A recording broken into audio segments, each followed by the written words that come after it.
Hello and welcome to ScotRock. We're your hosts from Climb Scotland, Robert Mackenzie. And me, Cal McBain, catch up with climbers every 2 weeks who have different epic tales to tell us. We hope you enjoy the show. And remember, when you're out climbing, be safe and do your buddy checks.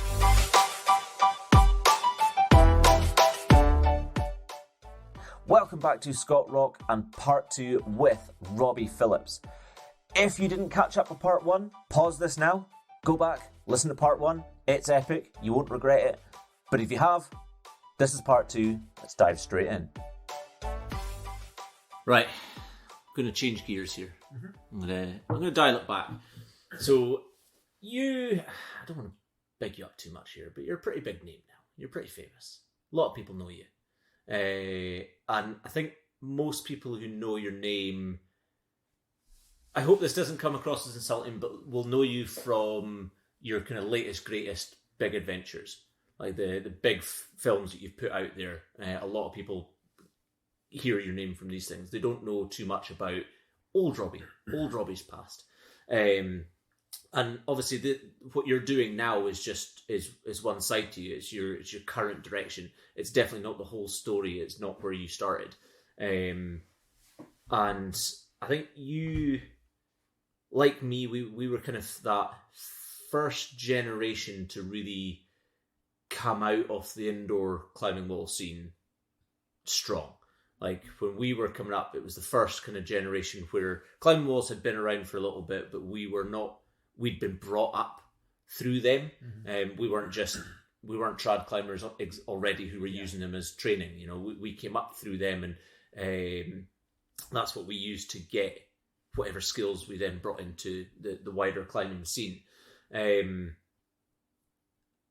So I don't know if many of the generations before us that look at you as this, you know, the older generations who look at you now as this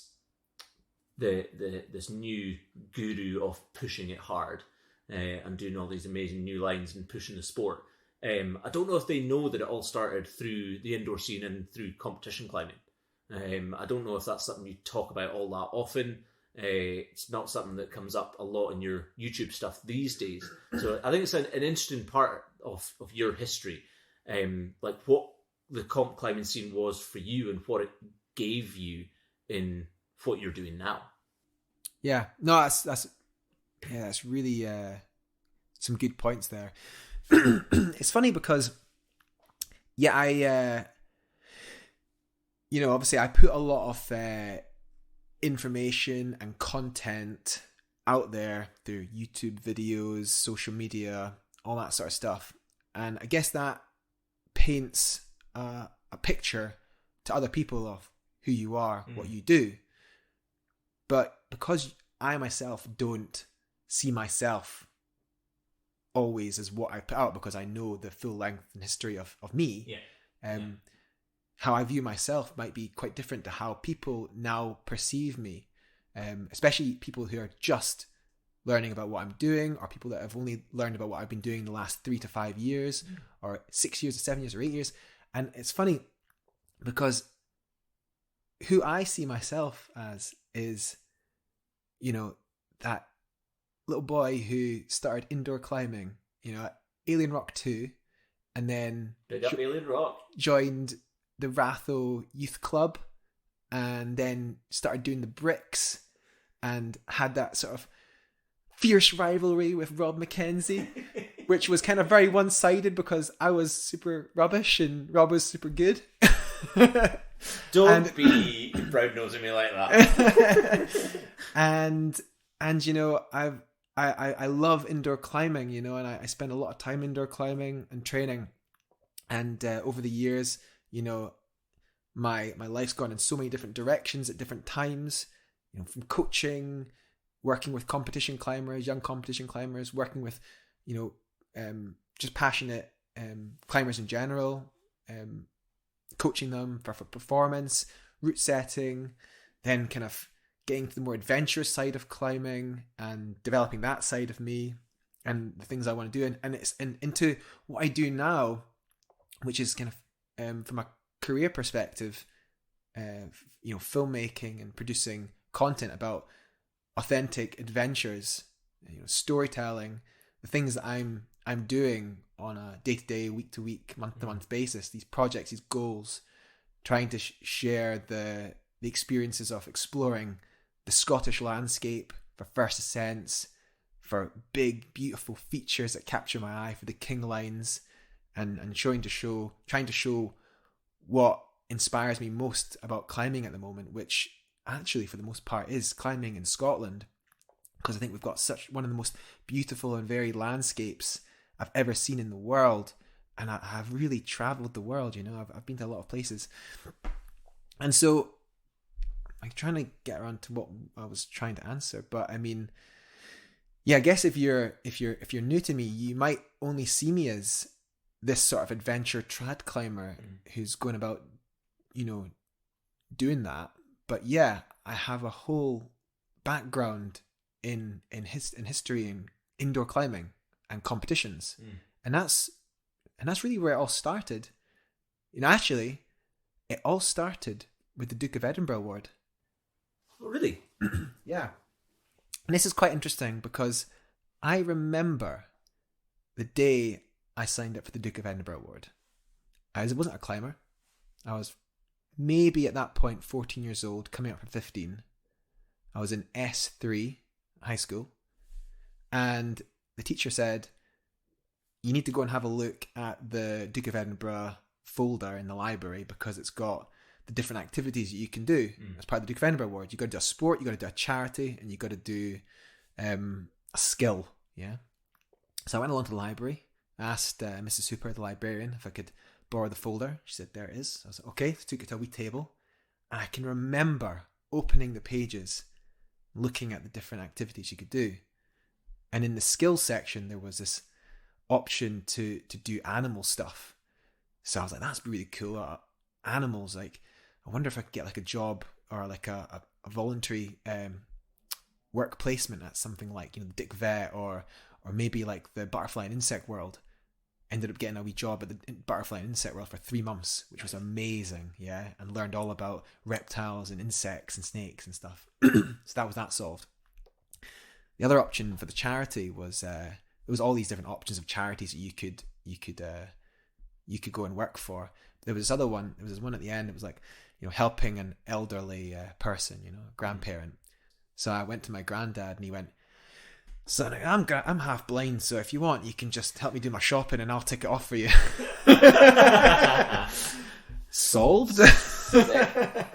Worked out nicely. And then the third one was the sport. I had all the usual ones like rugby and cricket, and then rock climbing was one of the options. I was like, rock climbing would be really good. And I knew about Alien Rock. I think I'd been there a couple of times with birthday parties and things. And so I just asked my mum if she would take me down to the Alien Rock. And she took me down to Alien Rock 2. I remember walking in, and there was a guy behind the counter. His name was Johannes Felter. And he was just I think he was just like, at the time, I'm not sure if he was at university at the time or something, but he was sort of one of the main guys there. And I just went straight up to him and said, would you be my assessor for the Duke of Edinburgh Award? I'll come in here every Friday and do a climbing session. You just take it off. And he was like, absolutely. And Johannes was brilliant. He gave me things to do, gave me activities to do, techniques to practice, all the usual stuff. And I did that for 3 months for my bronze Duke of Edinburgh Award. And at the end, I remember being really disappointed because I'd loved it so much. I'd had such a great time. And I'd really found I'd become part of that, indoor climbing community at Alien Rock 2. And it was all over now. And I said that to Johannes. And he just said to me, you do realise you can keep doing this. You can still keep climbing, right? He's like, it doesn't have to end now. I was like, oh my God, the penny dropped. And I was like, that was it. I just was in love with climbing. And it's cool because Johannes Felter now runs an outdoor charity. I think Alban Outdoors. Is it Alban? Alban? Yeah, it is. Yeah, Alban Outdoors, based up in Inverness, which helps getting young people into outdoors and into climbing and things. And I just felt like I was so lucky that Johannes was the guy that, you know, kind of supported me in those first 3 months. And then the rest is history. You know, I started climbing at Ratho, got introduced to Neil McGeechy and Neil Busby. Those guys were just so amazing and amazing mentors.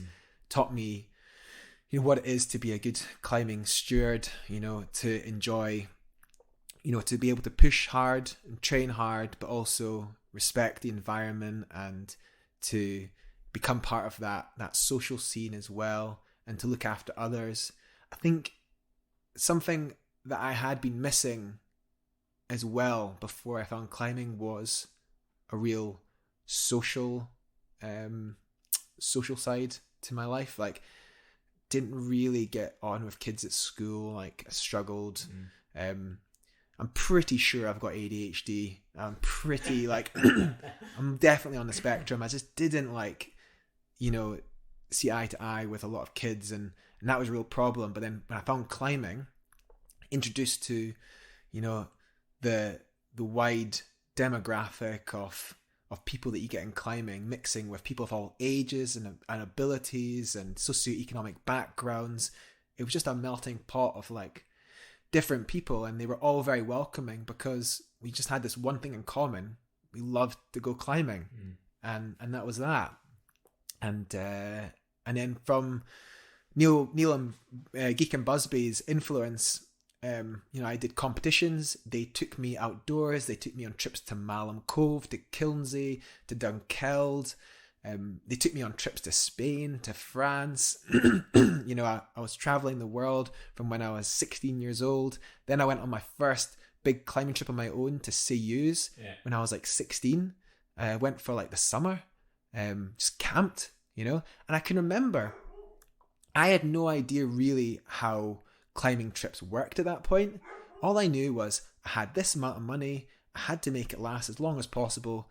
So just don't waste it, you know. Just I went out to Seyouz and ate nothing but white pasta for 6 weeks.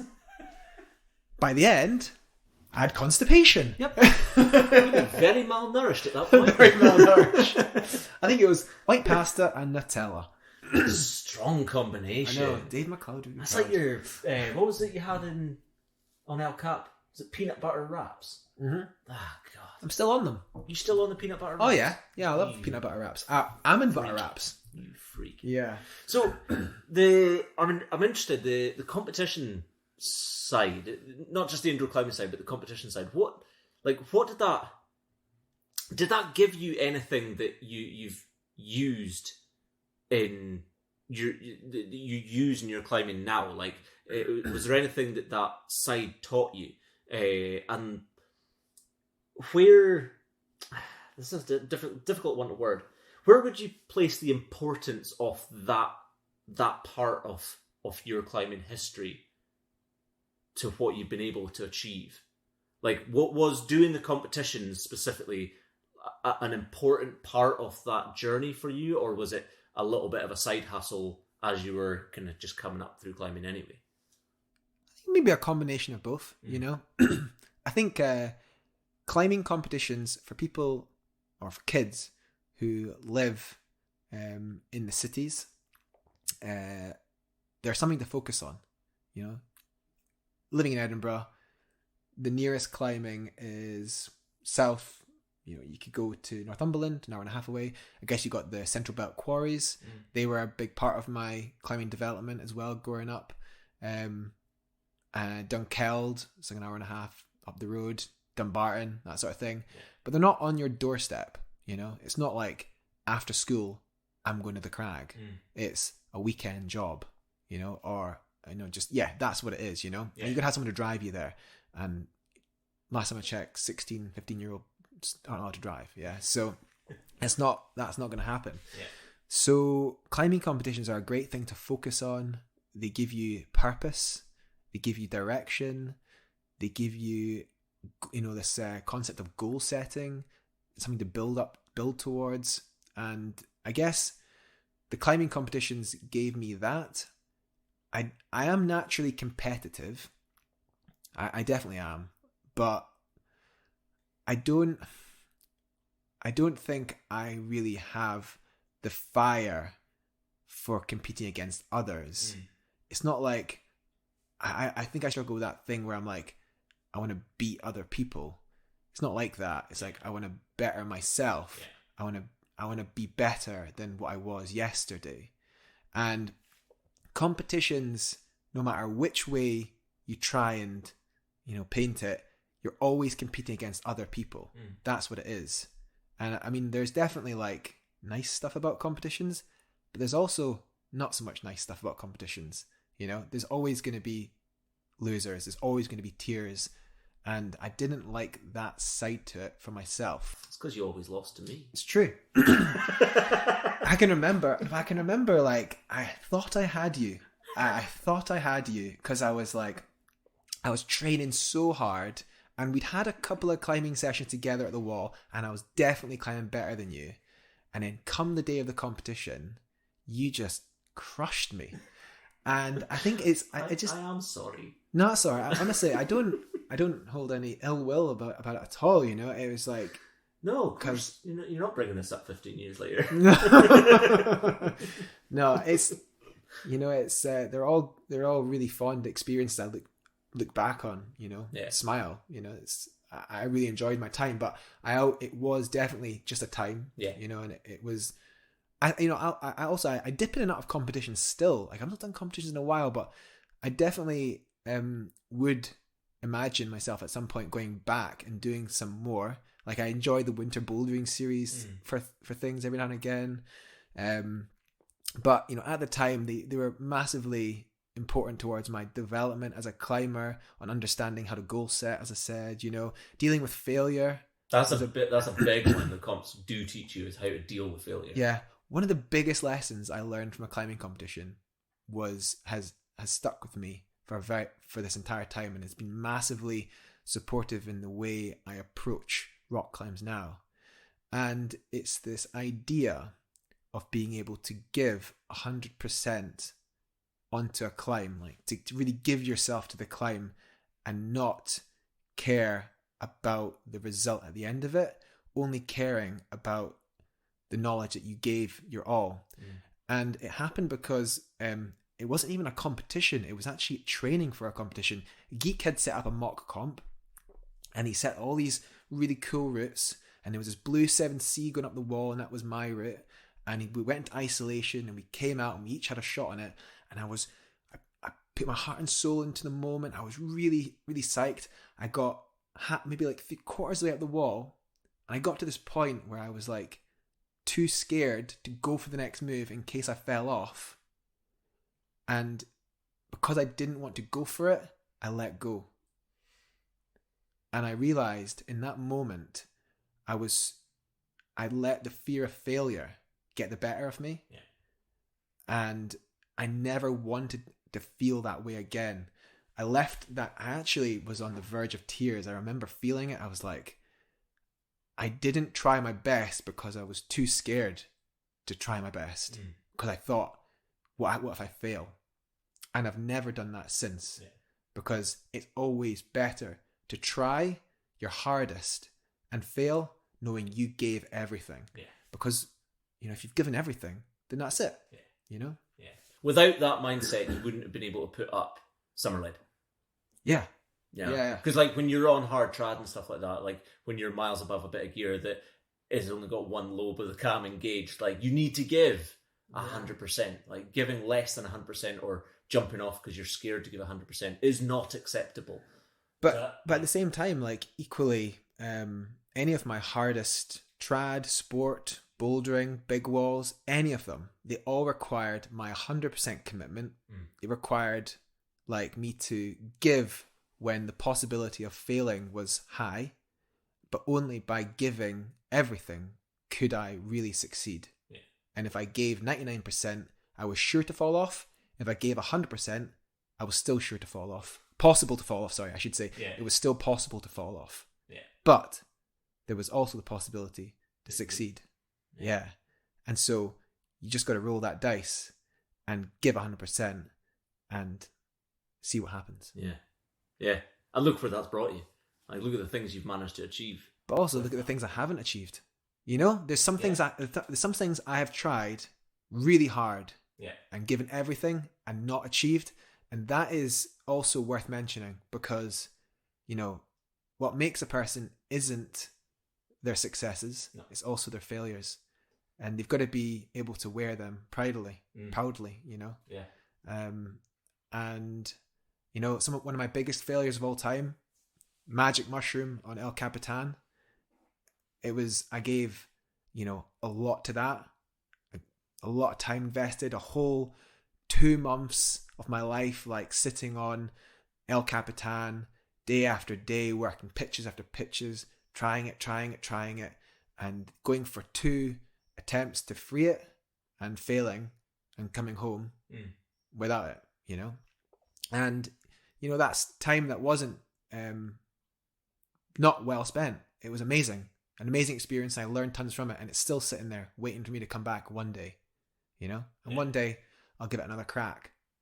And yeah, hopefully I might have some better luck. Yeah. I think you worded that really well there.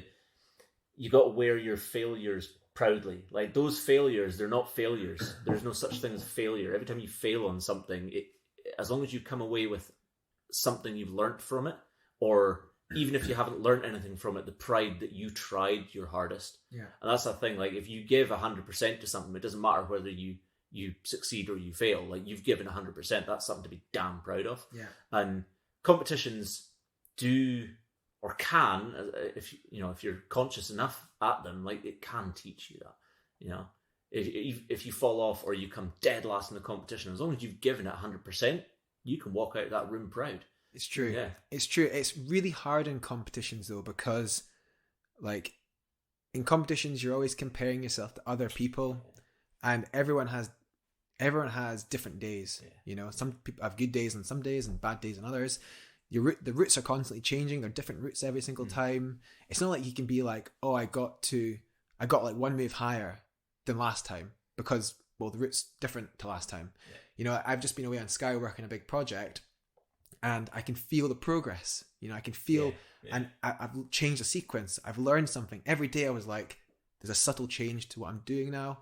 I've either made a big difference or I've made a little difference, or there's been some change, but I'm learning. I'm progressing. You sound like a speed climber. Well, yeah, I mean, yeah, I just think that, you know, you've just got to look for the little wins. Yeah.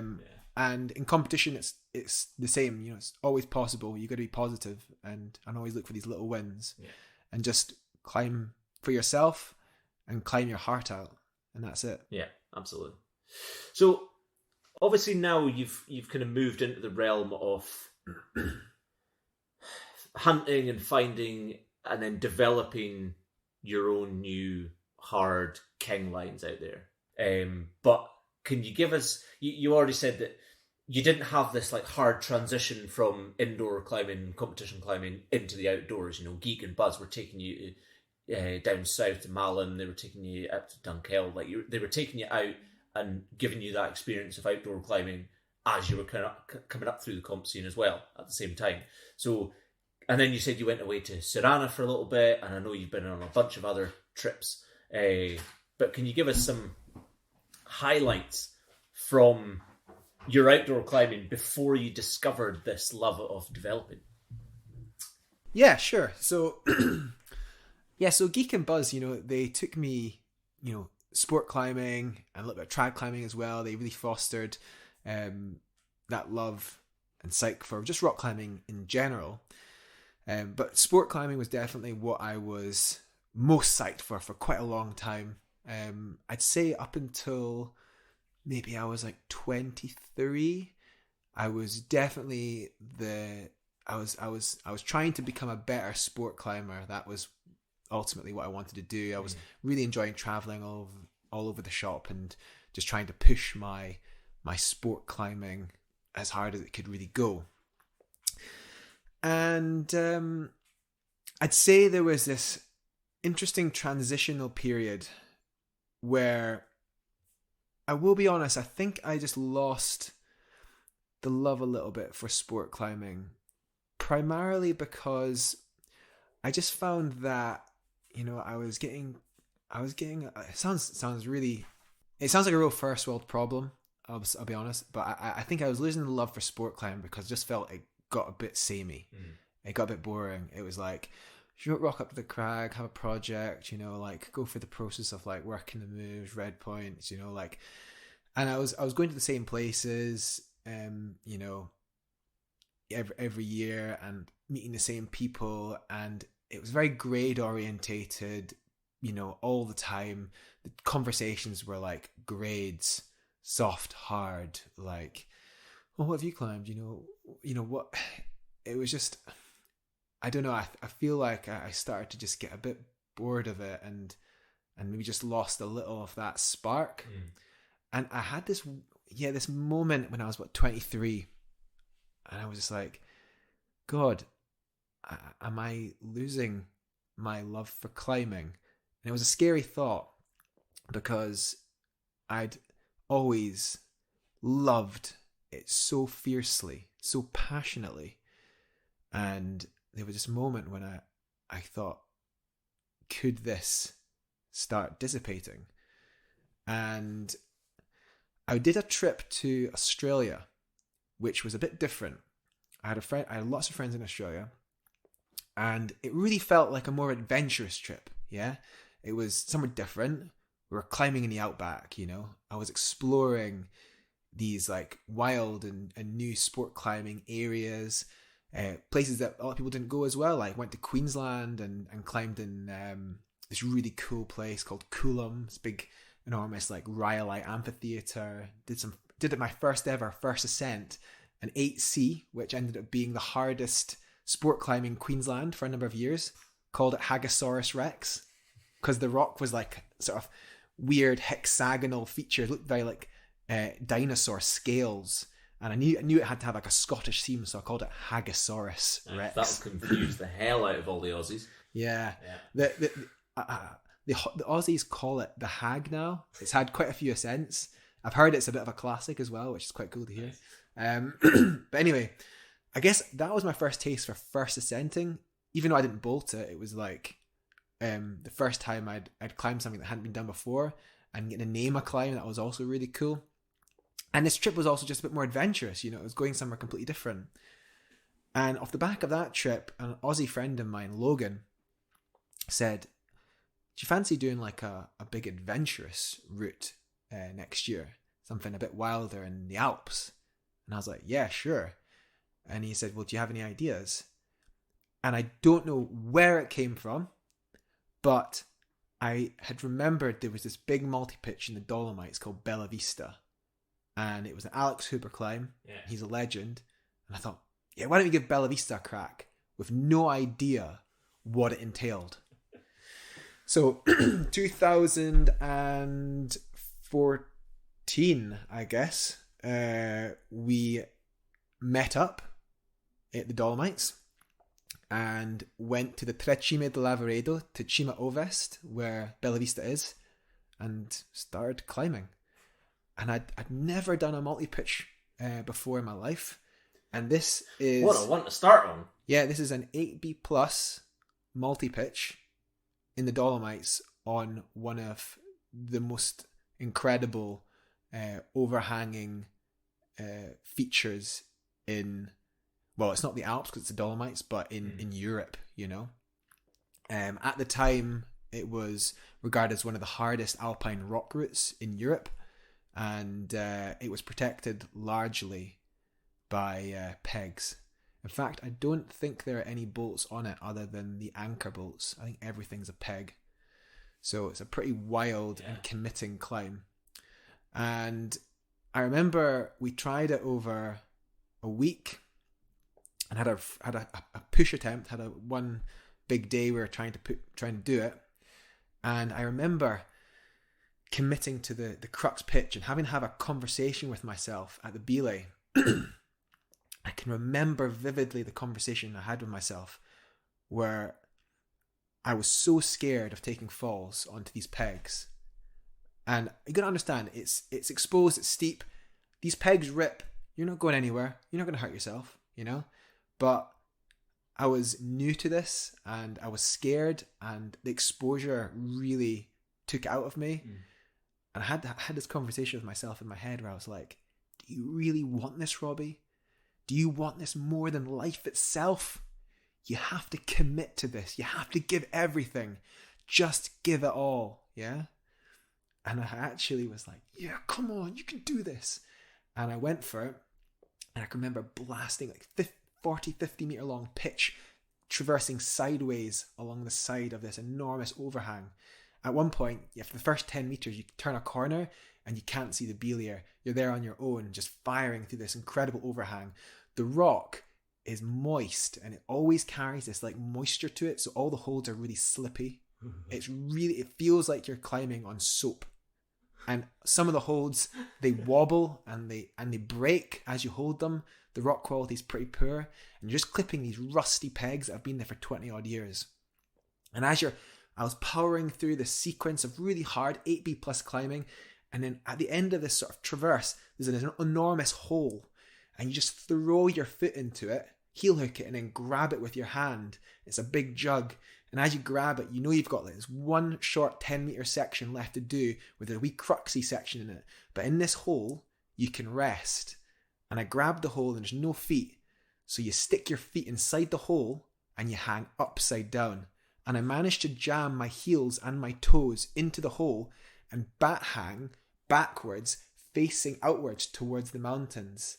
And the sky was made of jagged stalactites and the ground was just a sea of blue. It looked like I was like in the underworld. That's wild. Because the whole world had turned upside down. And you're hanging there like 300 meters up, with just air beneath you. And I just remember thinking, this is the wildest thing I've ever experienced. Anyway, I rested up, got back into the hole, and then climbed the last 10 meters, one tricky little section, grabbed the final jug and just started screaming. And I could just hear the faint screaming of Logan, my partner, just like from the belay, just, I'd completed it. Anyway, Logan unfortunately didn't manage to climb the pitch, but seconded it and met me at the belay. And we were aiming to get out of it that day, so we started climbing again. Unfortunately, we were just incredibly slow because pretty inexperienced. Got to a tiny ledge and it started raining, and we decided it's better just to sit on this ledge until it stops raining. But it never stopped raining. Yep, that's the choice. Yeah, it got worse and worse. And because Logan was like 5'2", I had to spoon him. I was Big Spoon, he was Little Spoon, for warmth through the night as the rain hammered down on my back. I had just a thin trousers on, like no base layer. I had like this rubbishy jacket at the time, wasn't sponsored or didn't have any good gear, just was like, I wasn't even prepared, for this sort of thing. I was soaking wet, so cold. I turned round and I could see in the darkness the twinkling lights of little houses far away in the distance, and I was just imagining what it must be like to be in those homes, warm, next to a fire, eating good food. Oh my God, that would be so good right now.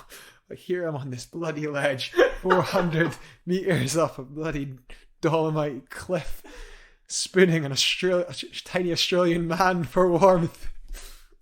Anyway, as soon as there was even a glimmer of sunlight coming up, and the rain had stopped, I said to Logan, let's just get the hell out of here, man. We climbed up and over the top and finished the climb. We were happy, but it's funny, we barely said anything to each other. We walked all the way back to our car. We're soaking wet, we made a quick change of clothes, went into the refugio, which was situated right next to the car park, sat down, ordered some food, and just sat there in silence. And then I looked at him and said, man, that was the best day of my life.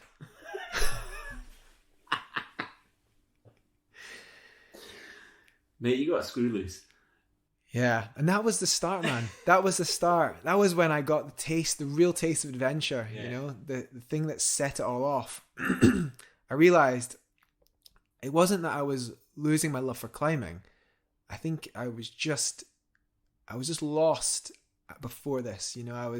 I I was kind of losing sight of what climbing was really about. I guess in my earlier years, everything had been an adventure. And even sport climbing had been an adventure. But then I think I became too entrenched in the idea of like sport climbing being all about progression, about following grades and about performance. Yeah. And now this sense of adventure had rekindled the fire, the passion for climbing, and I was psyched again. And the hilarious thing about all this is, of course, I've gone away and had lots of adventures, and I found my way back to sport climbing again, and I love sport climbing. Like, I absolutely love sport climbing. I love pushing myself.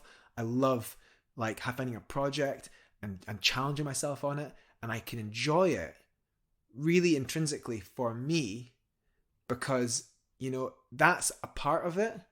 And I've also got these other things, this adventure that I can have, and it all works in tandem. You know, they're two different things. But equally, you can have adventurous sport climbing too. Yeah. You know, you can combine all these things, and that's the wonderful thing about climbing is it's so multifaceted. There's so many different ways in which you can enjoy the activity, and that's why I can't just sit down and be a sport climber. I've got to do everything. Nice. That was very poetic. Yeah, you're getting very poetic in your old age. Yeah, thanks. I'm only 33. Imagine what I'm going to be like at 66. I'm intrigued then. What was the inspiration that came that, you know, pushed you to start doing, you know, truly epic, big new developments like, you know, like Blood Moon? You know, did that inspiration come from the adventurous side that you found on Bella Vista, or was there a first ascenting new route development thing that came from doing routes like Hagisaurus? Like, where did that, like, moving into doing a little bit of first ascenting and doing adventurous stuff, where did they kind of combine to take on big projects like that? Yeah, I don't really know.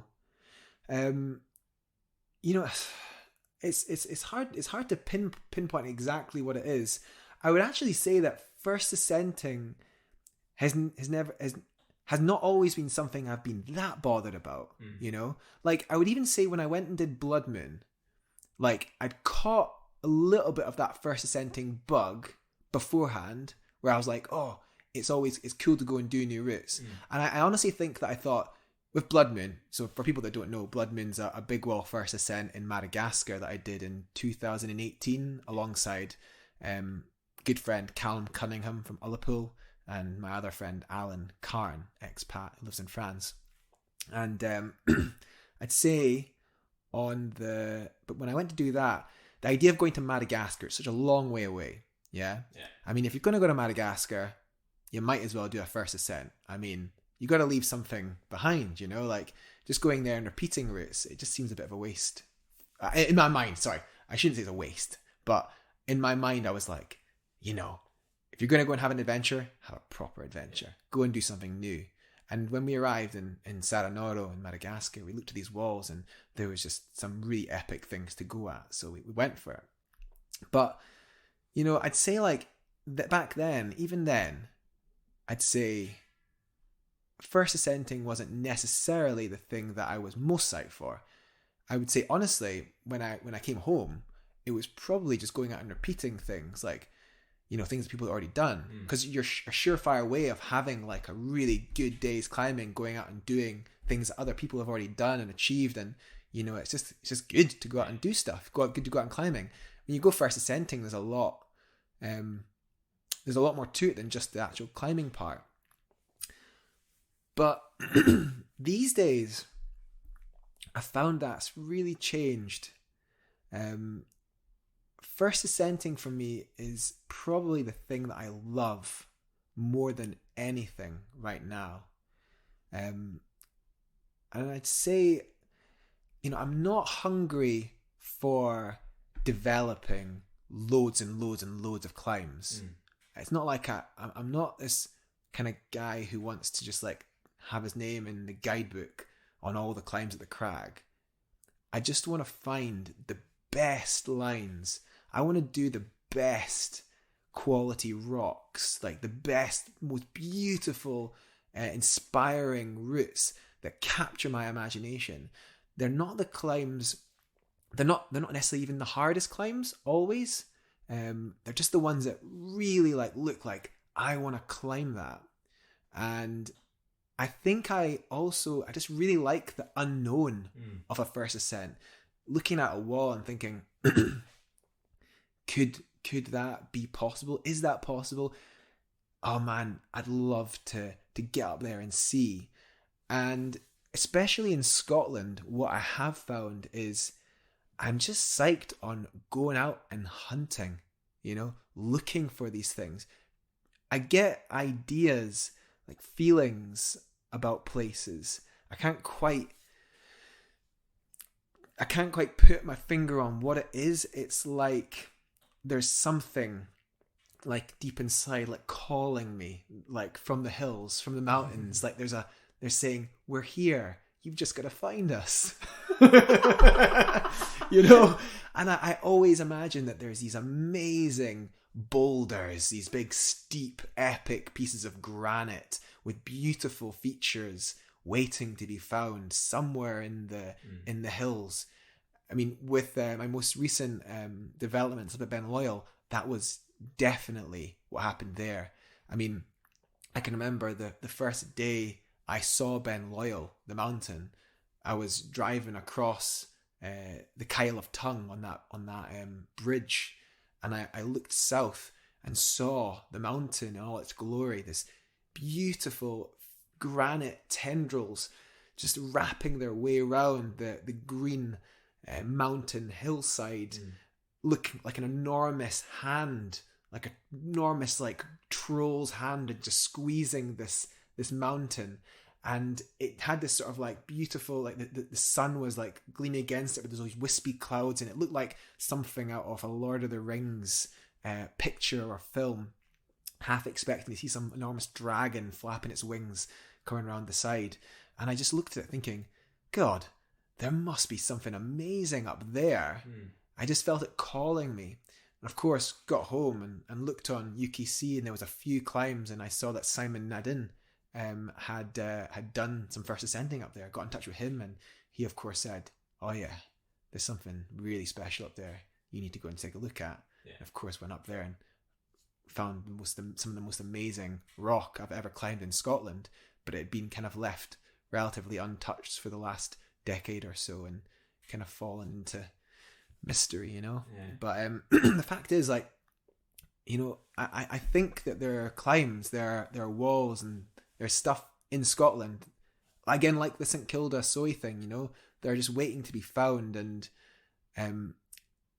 I don't know, I think maybe it's a bit of the adventure in me and the romantic and the sort of storyteller who just loves this idea of going out and finding them and trying to climb them. It's funny, at the risk of starting a fight, I think most climbers are consumers. We travel to existing, already climbed on locations and climb lines that have already been done and developed, and get the send, move on to the next thing on the tick list, and we consume all these things that have been given to us by some of the greats that have come before us. Not many climbers have that vision. Not many people have the skills or the opportunity to go out and that's it, hunt and find new lines and stuff. But I don't think many people have the vision to be able to, like you said, you've got this feeling that the mountains are calling to you, go and come and find us. That doesn't come to many people. It's a special thing. And I do wonder where that came from. I don't know. I mean, I've always been a bit of a, I've always had a huge imagination, the mountains are talking to me, man. I can hear them, I tell you. Robbie sitting in the back of his van rocking, going, I can hear the voices. Right, Ben Loyal, how you doing, mate? I've got a boulder up here, man. Come and see it.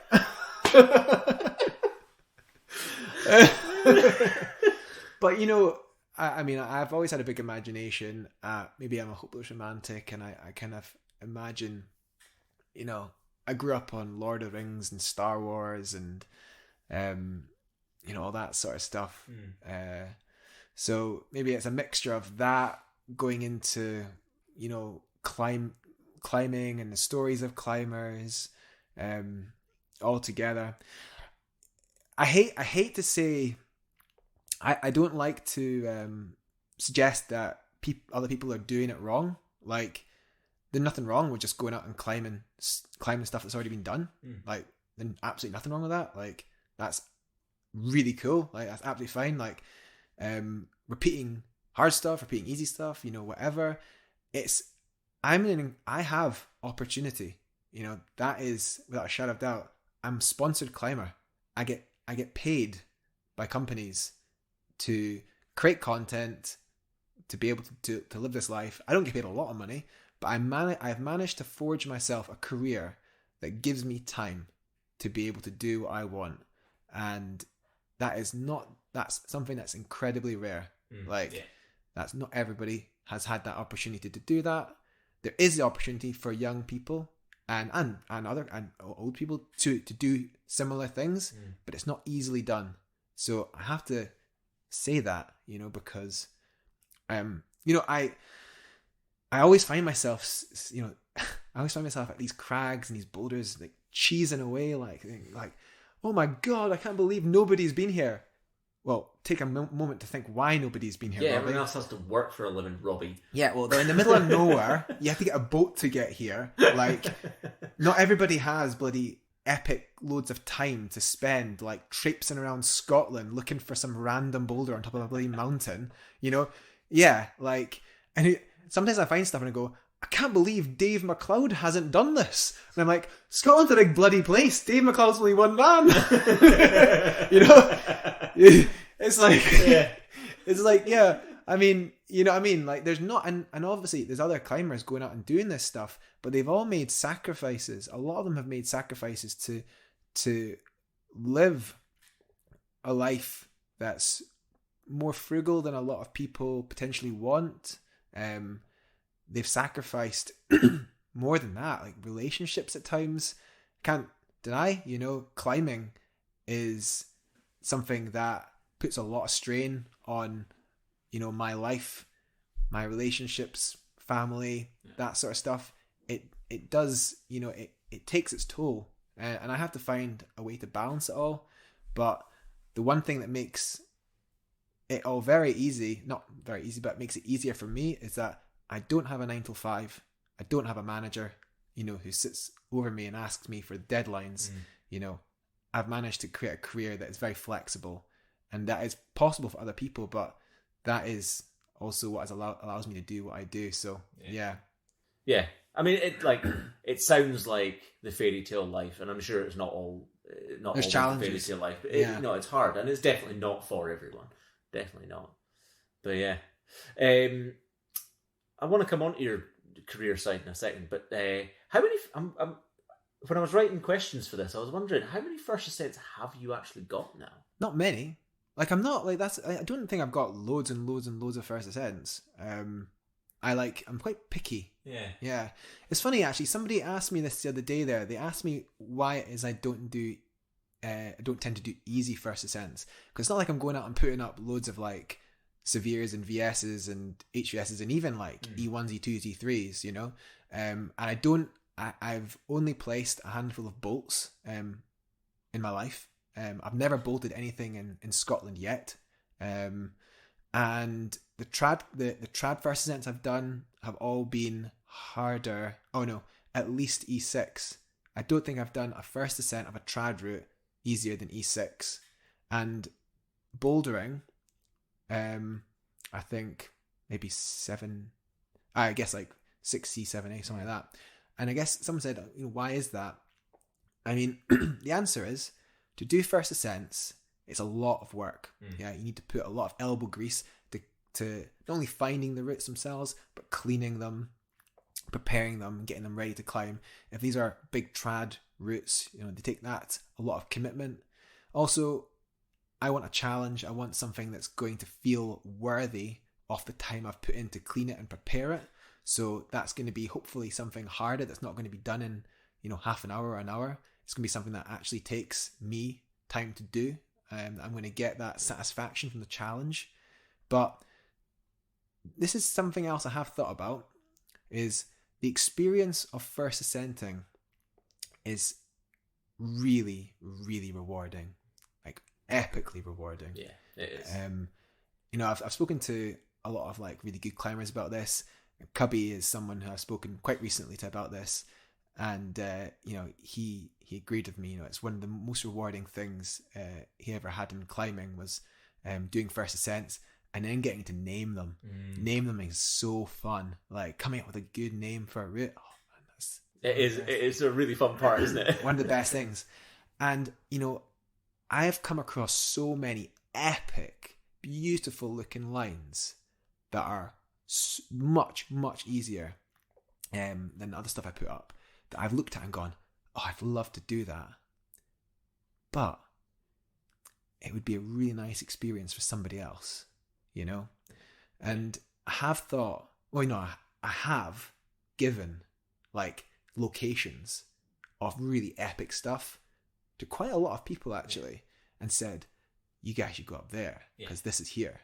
And actually, I mean, I think in a few cases they have taken of it, but not many, not many people have yet. Especially like Ben Loyal is a place that has got just so many awesome looking easier routes to go at, some really cool stuff, but just nobody goes up there. Yeah. I think that's really cool actually, saving lines for others to do as well, because like if you are, again, I don't want to big you up too much, but if you're climbing at a certain level, doing the first ascents that are going to give you a little bit of a challenge and stuff, like those are for you, those are your things. They are the ones that give you the most joy. And to recognise that, oh, well, that line over there isn't going to be too much effort for me. It's not going to be as much of a labour of love to do that, but it will be for someone else. And to give someone else the opportunity to feel that, that's a special thing. Yeah. That's a special thing. So, yeah, I have actually... And maybe it's like, like you're saying, it's routes that you had to put a bit of effort in for. And as you inevitably get older and your climbing ability sometime, hopefully long in the future, starts to decline, you'll come back to doing these easier lines because they will be at your then current level. Yeah. So it's maybe not that Robbie Phillips doesn't do easy, in air quotes, podcast air quotes, easy first ascents. It's just say it doesn't do them yet. Yeah, maybe, for sure. I also have a I also have a little bit of like I guess a business idea that I want to implement at some point very soon. And that is, I'm currently doing my MC. Well, I'm working towards my MCI. Have you done RCI? I actually have done the training. Right, cool. Yeah. But I'm working. I want to just do the MCI because ultimately the RCI is for single pitch. I'm not too fussed. I just want to get the MCI because I want to take people. I want to do a little bit of guiding every year onto sea stacks and some mountain routes and give some people some really amazing experiences. But one of the ideas I had for both bouldering and route climbing is to give a first ascenting experience. And I've got all these places I know where there's loads of cool boulders that haven't been done, these cool single pitch and places that are quite remote as well that just never get done. And I thought, how cool would it be to be able to take people on trips and give them like an experience of doing a new route, new boulder, and at the end of it get to name it and have it, added to the SMC, journal, and one day in a guidebook. I just thought that'd be so cool. That'd be amazing, man. Hell, I'd pay you to do that. Yeah, I'll be one of your clients right now. Yeah. Yes. Well, every time I do keep tabs on like good looking, easier stuff. Like I've got like pins everywhere. You got your little black book. Yeah. So when I get my MCI and I start running some first ascending courses, I'll make sure there's space for you. Nice, thank you. I appreciate that. Save me something good, eh? Yeah. All right. Out of all your first ascents that you have done, then top 3. First ascents, top three. Well, I think probably, I guess, what we do in the shadows. Yeah. That's my E10 up at Duntelchig. I mean, I'd say I wouldn't give them like 1, 2, and 3 because it's hard to do that. But like, that was a very special route for me. Like, it was a very challenging time in my life, and it also was just like a climb that at the start I thought was possibly going to be impossible for me.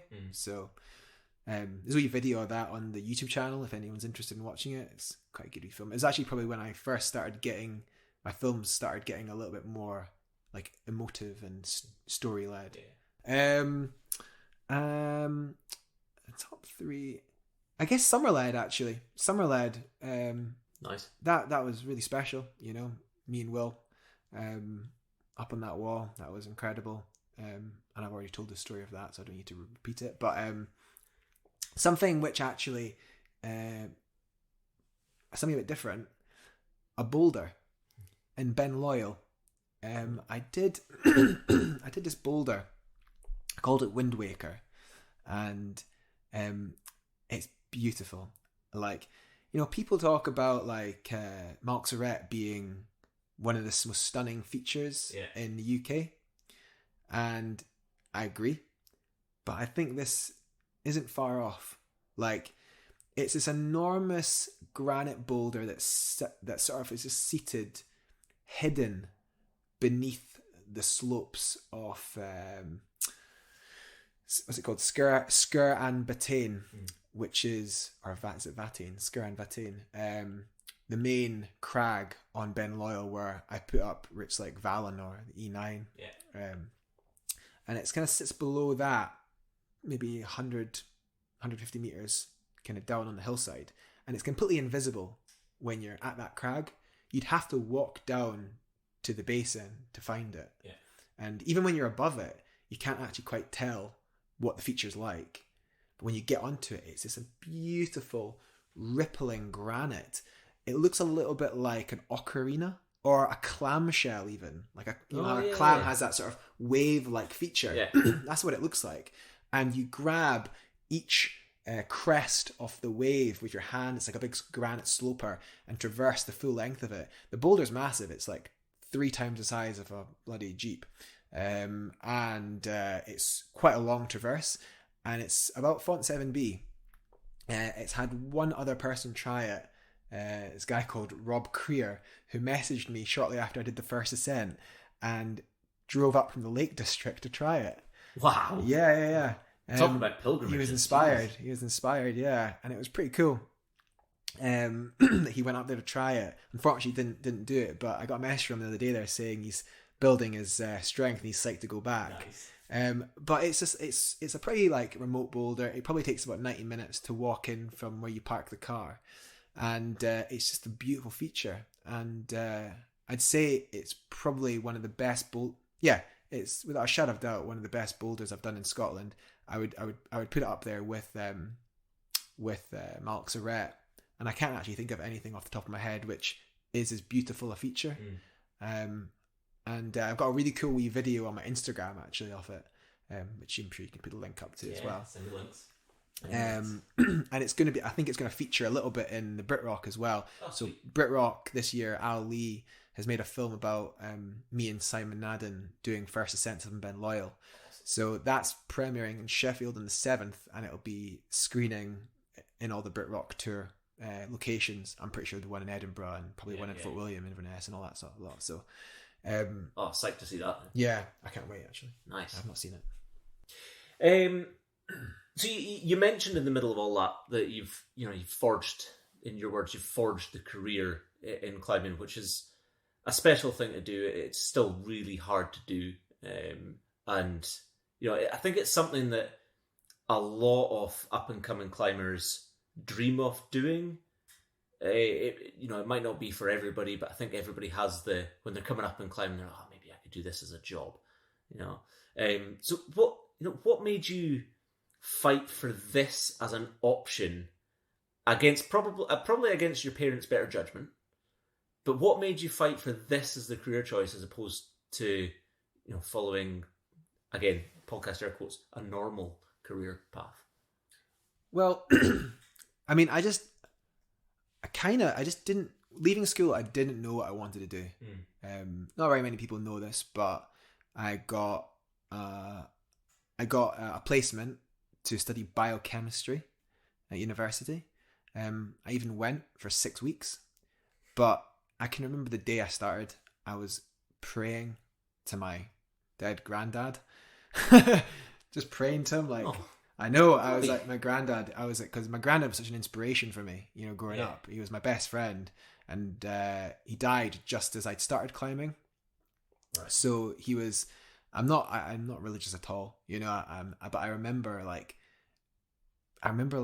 just praying to him, saying, like, Granddad, get me out of this. Like, please get me out of this. Like, it was kind of a funny moment.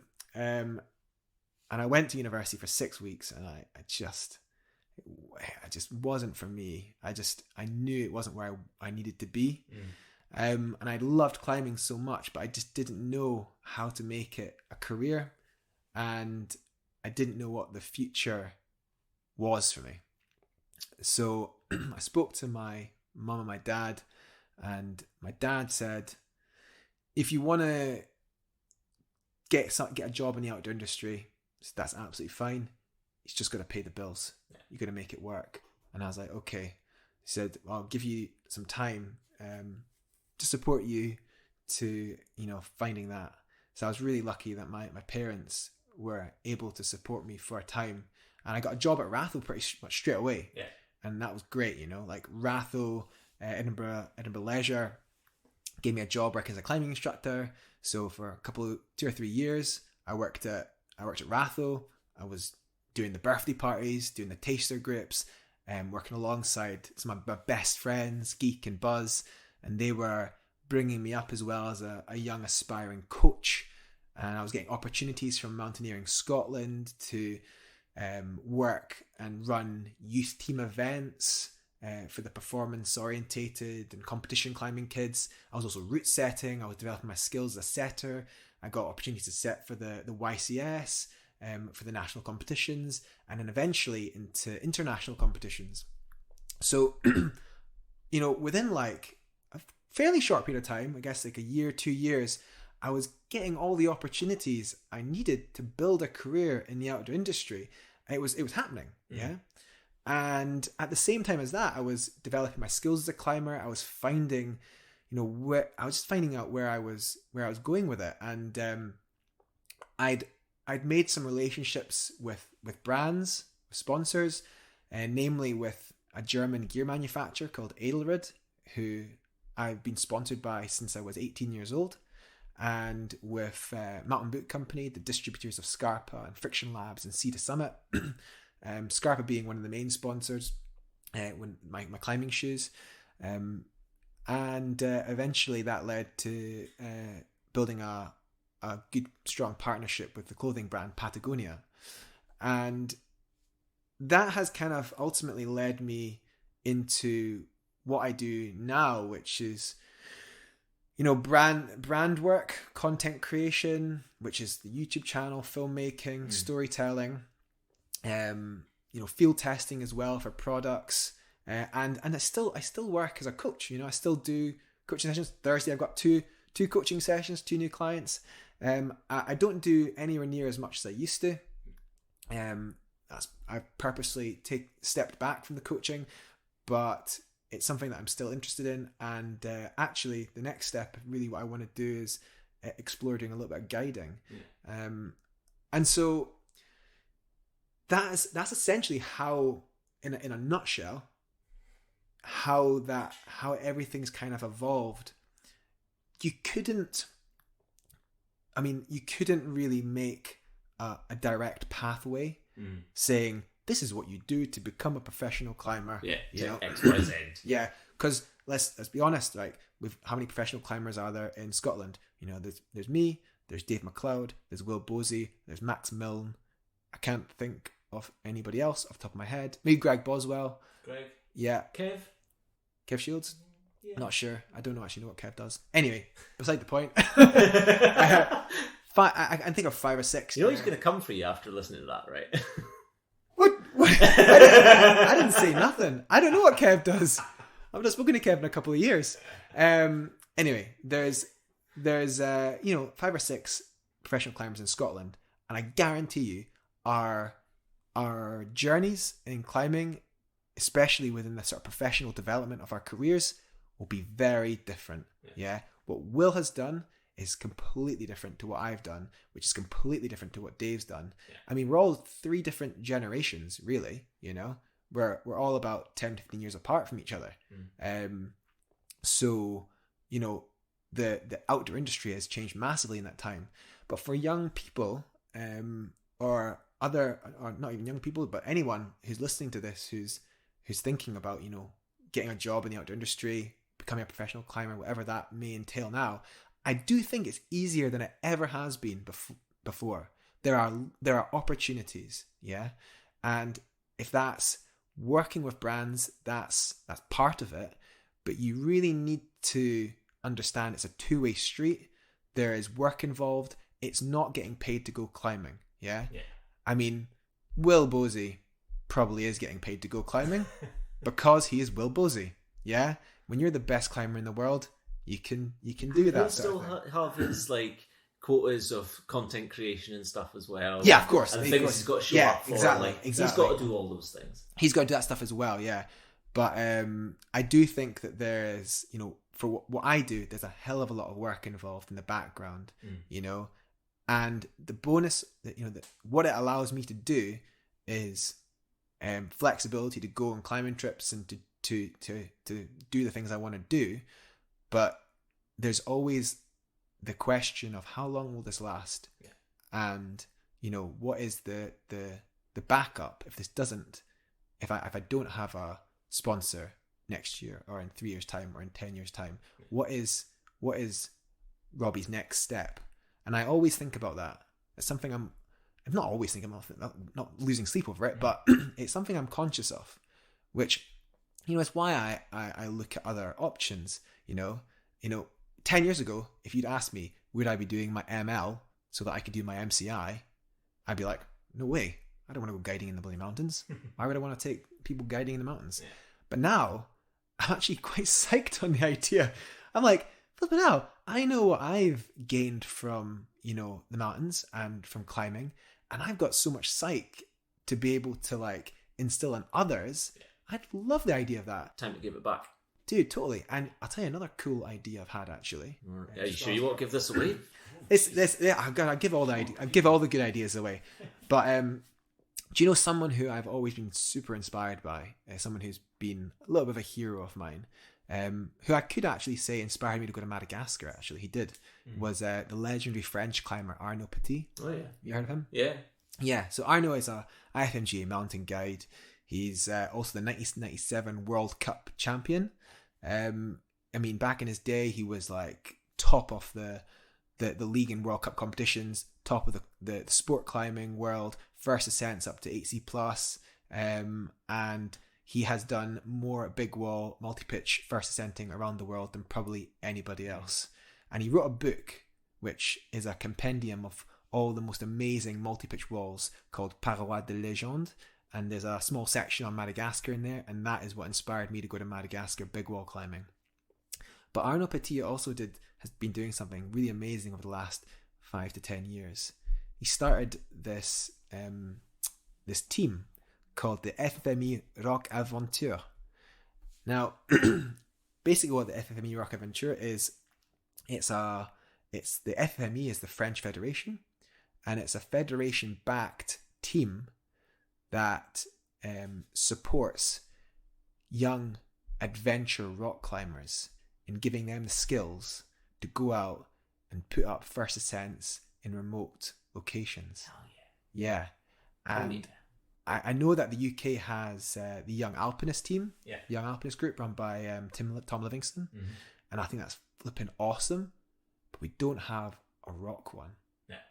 And so I'm thinking, how do I put the steps in now that in like, the years to come that I could not maybe start something similar that Arno's doing, where I can take some wild, young, inspired climbers to some pretty cool places and teach them what it is to find an awesome line, to go first ascending in Madagascar, and to do all that sort of cool stuff, and kind of also teach them what it is I've learned, and what it is to be a professional climber, to give back as well to the community, to do things in a sustainable fashion, to be a great storyteller, a great steward, a caretaker of the crags, all these things.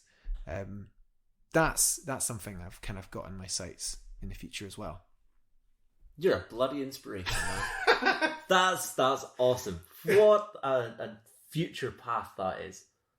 Like, so many people are going to get so much out of that idea. Yeah, I've told my good idea. Yeah. Somebody else is going to take it. Yeah. Guess what I'm going to go home and work on just now?